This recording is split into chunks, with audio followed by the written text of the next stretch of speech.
नमस्कार. आणि आता दिवसभराच्या बातम्यांमध्ये बातम्या पाहूयात सविस्तर. सुरुवातीला राजकीय वर्तुळातल्या एका भेटीची बातमी. महाराष्ट्र नवनिर्माण सेनेचे अध्यक्ष राज ठाकरे यांनी देवेंद्र फडणवीस, राज्याचे उपमुख्यमंत्री आणि भाजपचे ज्येष्ठ नेते यांची भेट घेतली.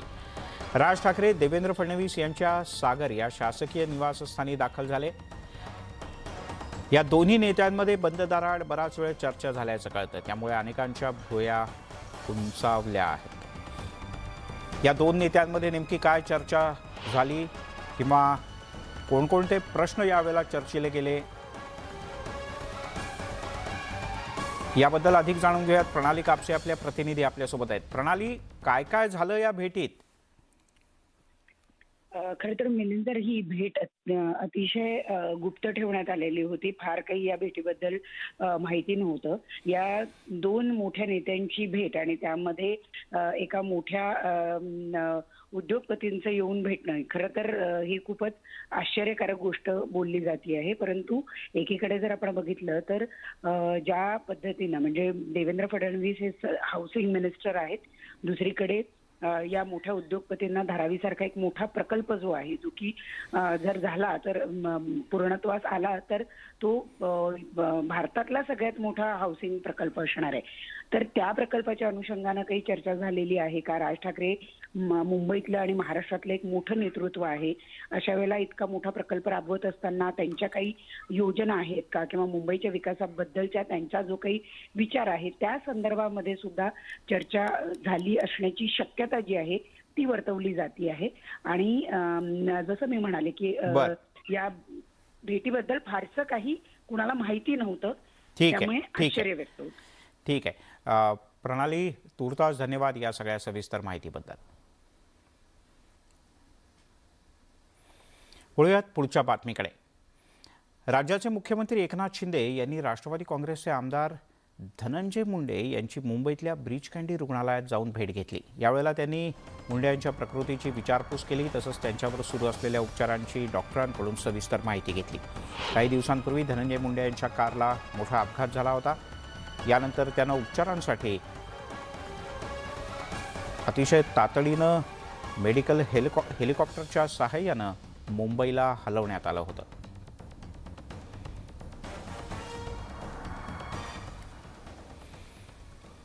आता बातमी शिवसेना कोणाची याबद्दल दिल्लीमध्ये सुरू असलेल्या सुनावणीची. उद्धव ठाकरे यांचं पक्षप्रमुख पदच बेकायदेशीर असल्याचा दावा बाळासाहेबांची शिवसेना पक्षाकडून करण्यात आलाय. शिवसेना पक्ष आणि धनुष्यबाण कोणाचा यावर केंद्रीय निवडणूक आयोगाच्या समोर सुनावणी सुरू आहे. यावेळेला बाळासाहेबांची शिवसेना पक्षाचे वकील महेश जेठमलानी यांनी उद्धव ठाकरे यांच्या पक्षप्रमुख पदावरतीच आक्षेप घेतलाय. शिवसेना पक्षप्रमुख आता उद्धव ठाकरे आहेत, पण शिवसेना प्रमुख बाळासाहेब ठाकरे यांच्या निधनानंतर घेण्यात आलेले निर्णय, संघटनात्मक बदल हे बेकायदेशीर असल्याचं जेठमलानी यांनी म्हटलंय. शिवसेनेची जुनी घटना बाळासाहेब ठाकरे केंद्रित होती, तर शिवसेनेच्या घटनेत कोणालाही बदल न करता पक्षप्रमुख म्हणून पद निर्माण करण्यात आलं असा दावा शिंदेंच्या पक्षानं केला. पक्षप्रमुखपदी राहण्याचा उद्धव ठाकरे यांना अधिकार नसल्याचंही शिंदेंच्या पक्षानं नमूद केलं. तसंच जुलै 2022मध्ये राष्ट्रीय कार्यकारिणीनं एकनाथ शिंदे यांची मुख्य नेता म्हणून निवड केल्याचंही बाळासाहेबांची शिवसेना पक्षानं सांगितलं. आता धनुष्यबाणाचा फैसला येत्या 17 जानेवारीला होणार आहे.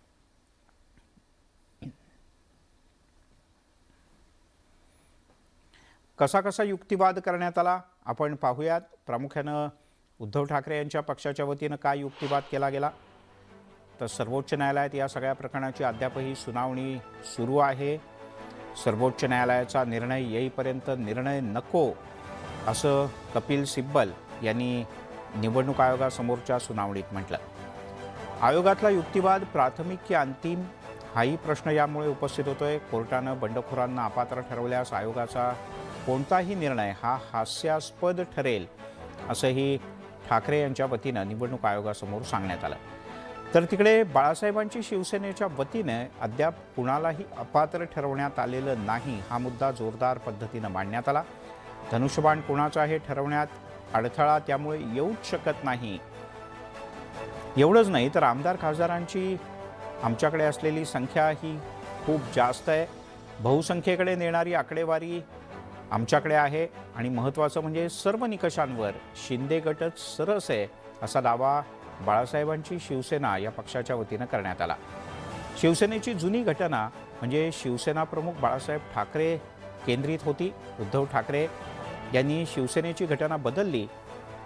उद्धव ठाकरे यांनी शिवसेना पक्षप्रमुख हे पद स्वतःसाठी निर्माण केलं, मात्र ते शिवसेना प्रमुख होऊ शकत नाहीत. बाळासाहेबांचं निधन झाल्यानंतर उद्धव ठाकरे यांनी स्वतःकडे अधिकार घेतले आणि शिवसेनेच्या घटनेत उद्धव ठाकरे यांनी केलेला बदल हा बोगस आणि बेकायदेशीर असल्याचा जोरदार युक्तिवाद बाळासाहेबांची शिवसेना पक्षातर्फे करण्यात आला.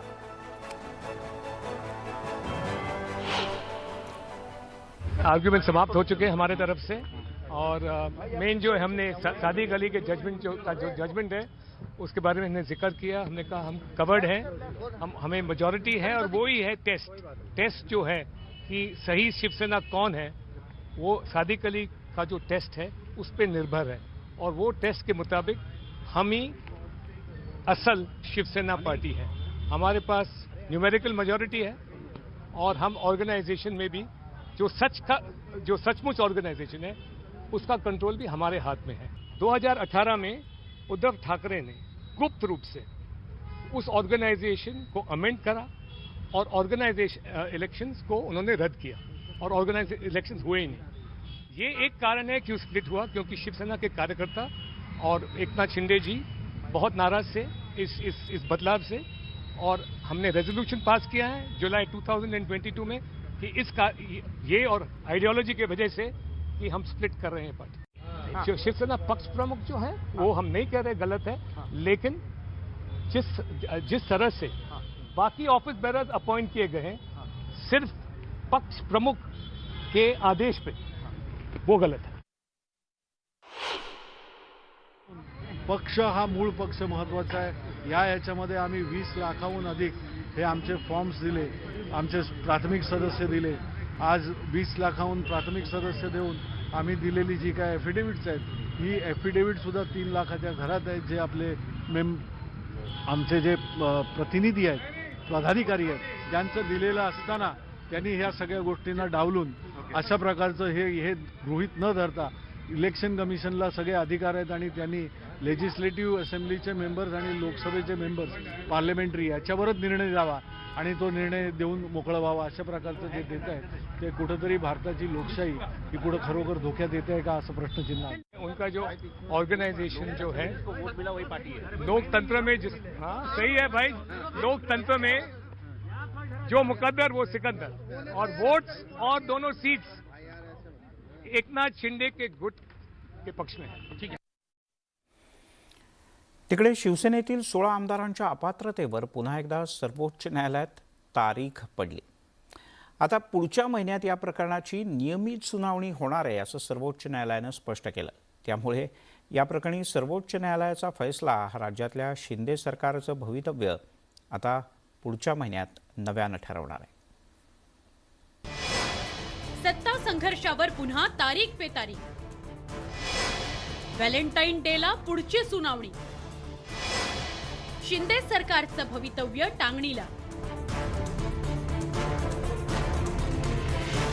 राज्यातील सत्ता संघर्षावर सुप्रीम कोर्टात तारीख पे तारीखचा सिलसिला सुरू आहेच. मंगळवारच्या सुनावणीकडे अवघ्या राज्याचं लक्ष लागून राहिलं होतं. मात्र पुन्हा एकदा न्यायालयानं नवी तारीख दिली आहे. व्हॅलेंटाईन डे अर्थात 14 फेब्रुवारीला शिवसेनेतील राजकीय ब्रेकअपवर नियमितपणे सुनावणी होणार आहे. कॉन्स्टिट्यूशन बेंच जे आहे घटनापीठ हे सलग सुनावणी घेणार आहे, सलग ऐकणार आहे. ओके. आणि हे आमच्यासाठी अत्यंत महत्वाची गोष्ट आहे. आज मुख्य न्यायाधीशांनी सांगितलं की 14 फेब्रुवारी पासून हे प्रकरण महाराष्ट्राचं आम्ही ऐकू. जून महिन्यात शिवसेनेतील 40 आमदारांनी बंडखोरी केली होती. त्यानंतर राज्यात सत्तांतर झालं. मात्र शिंदे सरकारचं भवितव्य सुप्रीम कोर्टाच्या निकालावर अवलंबून आहे. कारण सत्तांतरादरम्यान विधानसभा उपाध्यक्षांनी शिवसेनेच्या 16 बंडखोर आमदारांना अपात्रतेची नोटीस दिली होती. त्याला सुप्रीम कोर्टात आव्हान देण्यात आलं होतं. 25 जून 2022ला 16 आमदारांच्या अपात्रतेचं प्रकरण सुप्रीम कोर्टात गेलं. 26 जून 2022ला सुप्रीम कोर्टानं शिवसेना केंद्र सरकार आणि विधान परिषद उपाध्यक्षांना नोटीस पाठवली. तसंच कोर्टानं बंडखोर आमदारांना दिलासा दिला. 29 जून 2022 ला विधानसभेत फ्लोअर टेस्टला स्थगिती देण्यास सुप्रीम कोर्टानं नकार दिला. त्यामुळे शिंदे सरकारच्या सत्ता स्थापनेचा मार्ग मोकळा झाला. 4 ऑगस्ट 2022 ला सुप्रीम कोर्टानं शिवसेनेसंदर्भात कोणताही निकाल देण्यास निवडणूक आयोगाला प्रतिबंध केला. पण 28 सप्टेंबर 2022 ला सुप्रीम कोर्टानं शिवसेना पक्ष आणि निवडणूक चिन्हाचा वाद निवडणूक आयोगाकडे सोपवला. तर आमदारांच्या अपात्रतेचं प्रकरण सुप्रीम कोर्टानं आपल्याकडे ठेवलं. 23 ऑगस्ट 2022 ला सुप्रीम कोर्टानं हे प्रकरण घटनापीठाकडे सोपवण्याचा निर्णय खंडपीठानं घेतला. दिली असेल पुढची तारीख तर पुढच्या तारखेला आम्ही आमचं म्हणणं मांडू. आम्ही आमचं म्हणणं मांडायला पूर्ण तयार आहोत.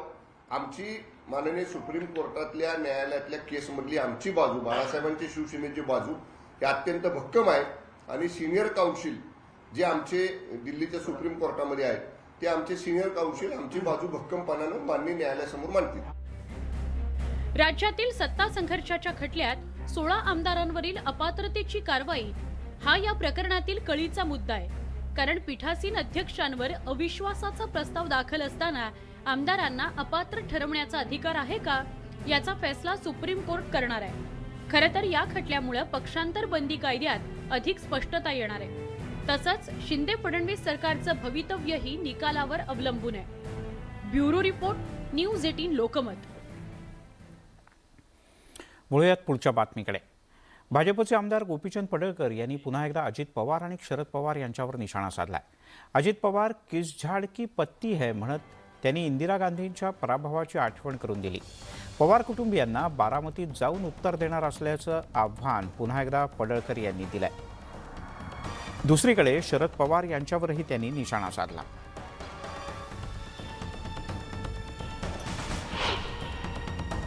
पवार कुटुंबांना मी पुरून उरलेलो आहे आणि त्यांना मी सोळू की पळू करून सोडलेलं आहे. त्यामुळं अजित पवार निरुत्तर आहेत. ते आता हे काय बोलतात त्यांच्याकडे उत्तर राहिलं नाही. त्यामुळं मी त्यांना योग्य उत्तर बारामतीत जाऊन देईन. मी काय इथं देणार नाही, पण त्यांना योग्य उत्तर मी देईन.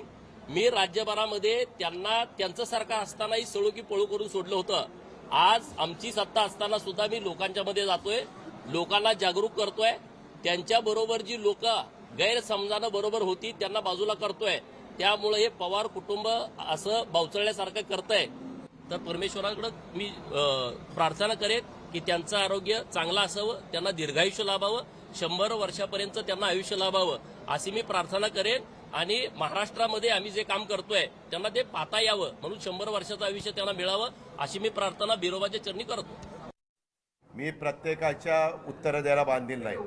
1 मिनिट असले उठसुंबे लोकांच्या उत्तर द्यायला अजित पवार मोकळा नाही. त्याच्यावर त्याने कुठलाही प्रश्न उपस्थित केला तर तो काही एवढा मोठा नेता लागून गेला नाही. त्याचं डिपॉझिट जप्त करून त्याला पाठवलेलं आहे. भाजपचे प्रदेशाध्यक्ष चंद्रशेखर बावनकुळे यांनी शरद पवार यांच्यावर केलेल्या आरोपांना अजित पवार यांनी जोरदार प्रत्युत्तर दिलंय. कृषी प्रदर्शनातून पवार यांनी पैसे कमावल्याचा आणि मागितल्याचा पुरावा दिल्यास राजकारण सोडून देईन असा इशारा अजित पवार यांनी बावनकुळे यांना दिलाय. तर शरद पवार यांच्यावर केलेले आरोप पूर्णतः चुकीचे असल्याचंही अजितदादांनी म्हटलंय. उलट पवारांनी कृषी व्यवसायाला प्रोत्साहन दिलं, पवारांनी शेतकऱ्यांना मदत केली असंही अजितदादांनी आवर्जून नमूद केलं.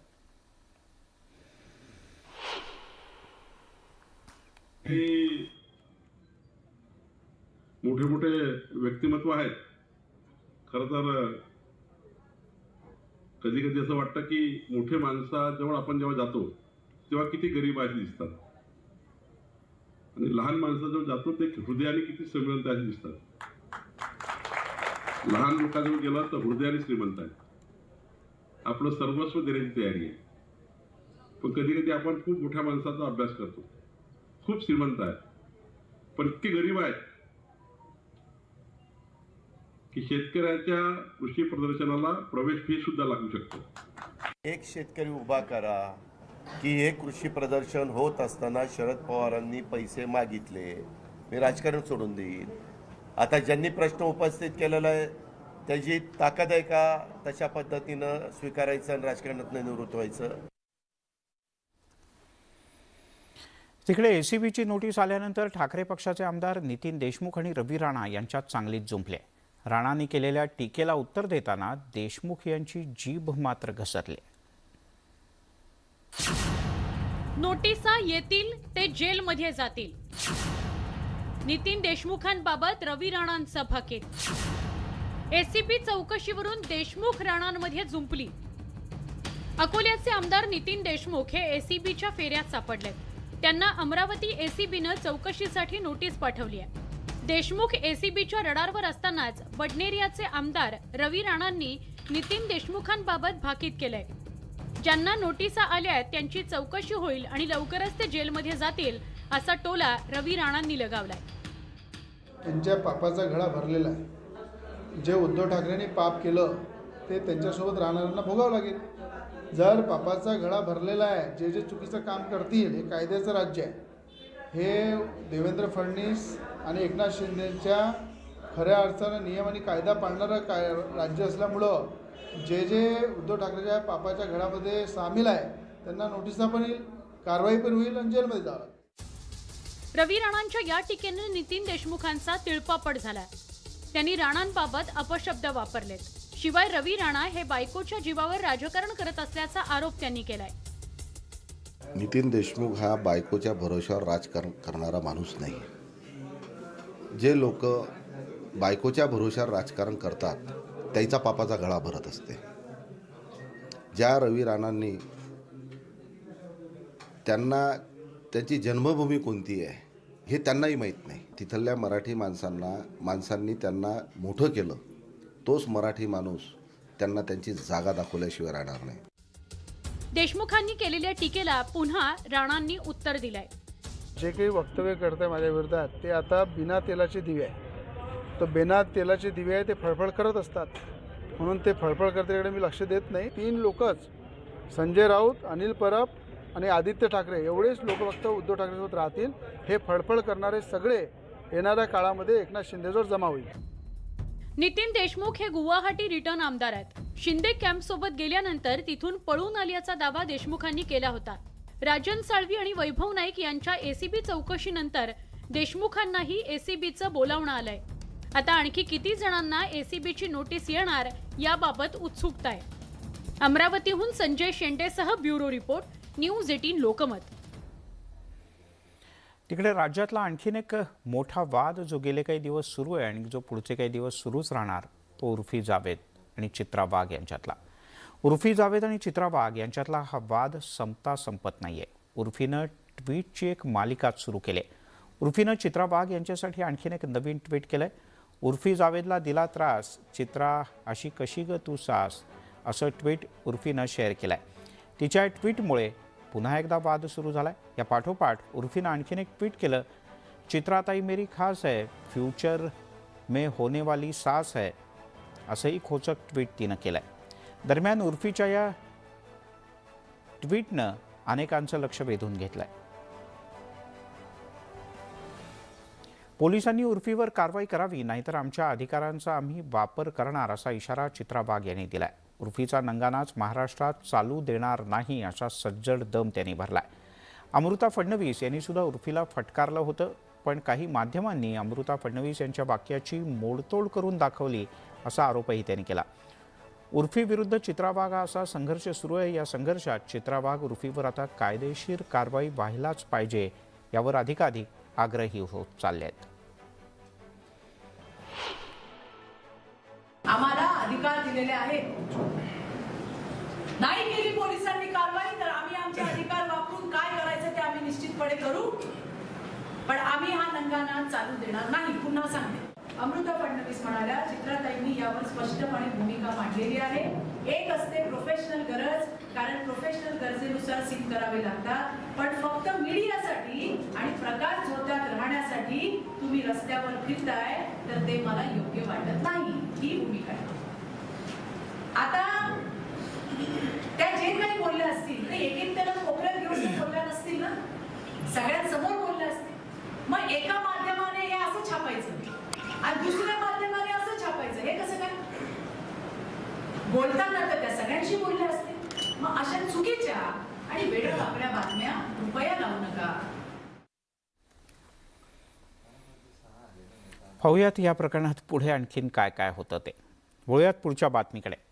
सिद्धिविनायक मंदिरामध्ये VIP दर्शन बंद आहे. मात्र असं असतानाही दिग्दर्शिका आणि निर्माती एकता कपूरला आज सिद्धिविनायक मंदिरात विशेष वागणूक देत दर्शनासाठी मदत करणं एका पोलीस अधिकाऱ्याला भोवलंय.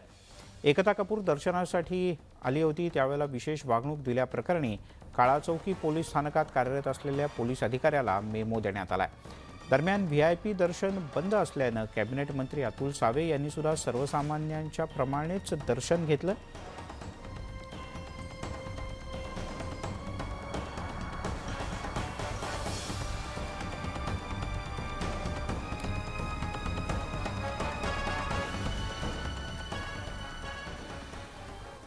तिकडे महानगरपालिकेतील स्वीकृत सदस्यांच्या बाबतीत राज्य सरकारच्या वतीनं एक महत्त्वपूर्ण निर्णय घेण्यात आला आहे. मंगळवारी झालेल्या मंत्रिमंडळाच्या बैठकीत महापालिकेतील स्वीकृत सदस्य संख्येच्या बाबतीत निर्णय झाला असून यापुढे महापालिकांच्यामध्ये स्वीकृत सदस्यांची संख्या 10 पर्यंत असू शकते असं निश्चित करण्यात आलं आहे.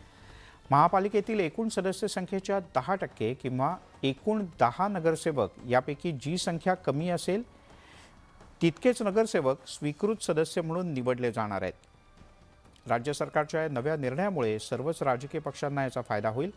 पक्षातील ज्या मंडळींना निवडून येता आलं नाही त्यांचं पुनर्वसन करण्याकरता एक प्रकारे या निर्णयाचा फायदा होणार आहे.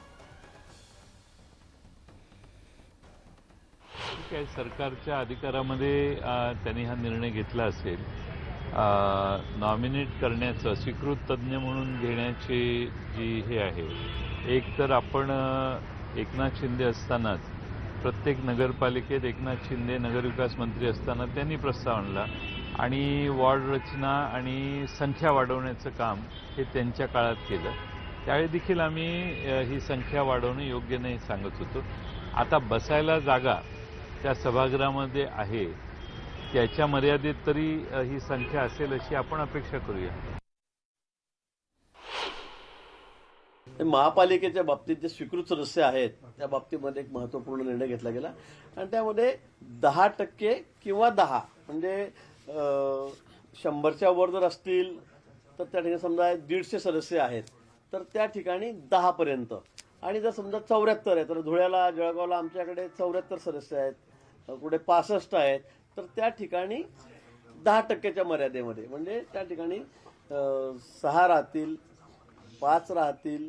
पण ज्या ठिकाणी सदस्य जास्त आहेत 125, 150, 200 पण त्या ठिकाणी 10 पेक्षा जास्त राहणार नाहीत अशी या ठिकाणी एक नवीन अमेंडमेंट त्या ठिकाणी करण्याच्या दृष्टीने आम्ही निर्णय त्या ठिकाणी घेतलेला आहे. बातमी मुंबईतली. पंतप्रधान नरेंद्र मोदी लवकरच मुंबईच्या दौऱ्यावर येणार असून त्यासाठी सत्ताधारी पक्षांनी जोरदार तयारी सुरू केली आहे. आगामी मुंबई महापालिका निवडणुकांच्या पार्श्वभूमीवर पंतप्रधानांच्या मुंबई दौऱ्याला विशेष राजकीय महत्त्व प्राप्त झालंय.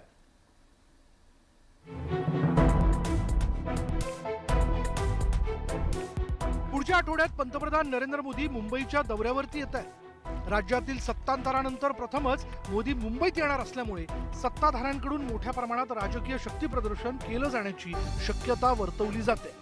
त्यासाठी भाजप आणि बाळासाहेबांची शिवसेना या दोन्ही पक्षांना कंबर कसली आहे. येत्या 19 जानेवारीला पंतप्रधान नरेंद्र मोदी मुंबईत येतील. मोदींच्या या दौऱ्यात मुंबई मेट्रो 2A आणि मेट्रो 7चं लोकार्पण मोदी यांच्या हस्ते होण्याची शक्यता वर्तवली जाते.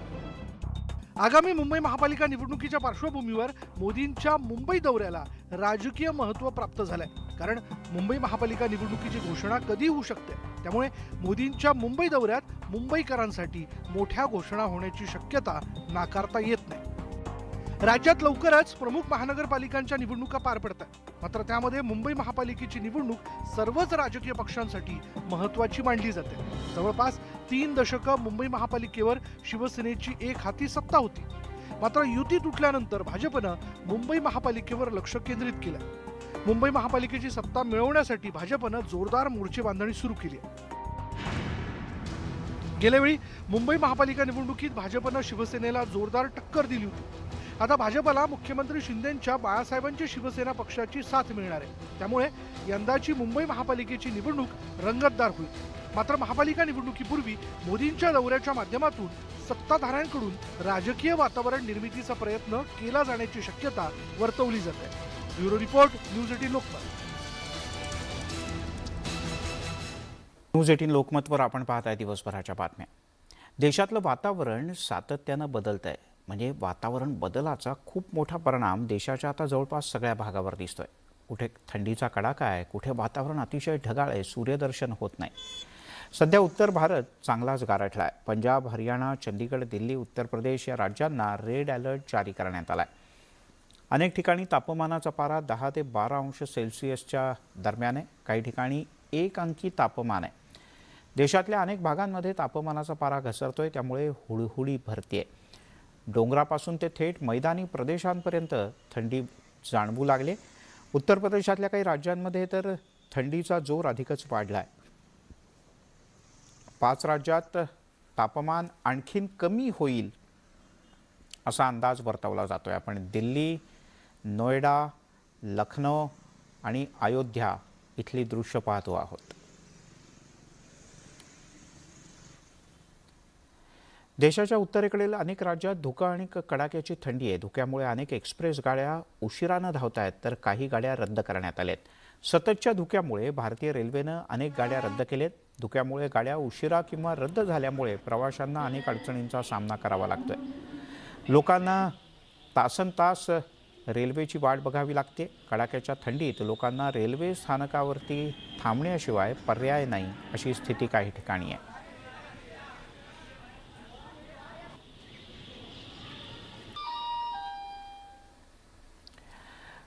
उत्तराखंडच्या जोशीमठ प्रकरणावर तातडीनं सुनावणी घेण्यास सर्वोच्च न्यायालयानं मंगळवारी नकार दिला. आता या प्रकरणाची सुनावणी 16 जानेवारीला होणार आहे. उत्तराखंडचं जोशीमठ प्रकरण, तातडीच्या सुनावणीला सर्वोच्च न्यायालयाचा नकार.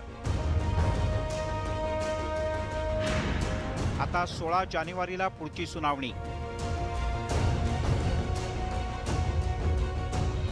गेल्या काही दिवसांपासून उत्तराखंडमधलं जोशीमठ हे छोटंसं शहर सध्याच्या घडीला देशातील सगळ्यात चर्चेचं केंद्रस्थान बनलंय. त्याला कारणही तसंच आहे. कारण जोशीमठ शहरात गेल्या काही दिवसात मोठ्या प्रमाणात भूस्खलन होतंय. जमिनीला, भिंतीला मोठ्या मोठ्या भेगा पडतायत. या घटनेला राष्ट्रीय आपत्तीचा दर्जा द्यावा या मागणीसाठीच एक जनहित याचिका सर्वोच्च न्यायालयात दाखल करण्यात आली होती. मात्र न्यायालयानं त्यावर तातडीनं सुनावणी घेण्यास नकार दिला. प्रत्येक प्रकरणाची सुनावणी लवकर होऊ शकत नाही. या बाबींसाठी लोकशाही संस्था आहेत, त्या कार्यरत आहेत, असं स्पष्टपणे न्यायालयानं नमूद केलं. आता या प्रकरणाची सुनावणी 16 जानेवारीला होणार आहे. ये सरकारी जो नीति है हमारा, नेचर के साथ छेड़खानी कर रहे हैं. पहाड़ को तोड़ना है हर जगह में, ज़रूरत जहाँ भी मर्जी तोड़ रहा है. इसका साइंटिस्ट या जो इन्वायरमेंटिस्ट उसका बात ना मान के सब किया, इसका नतीजा ये हो रहा है.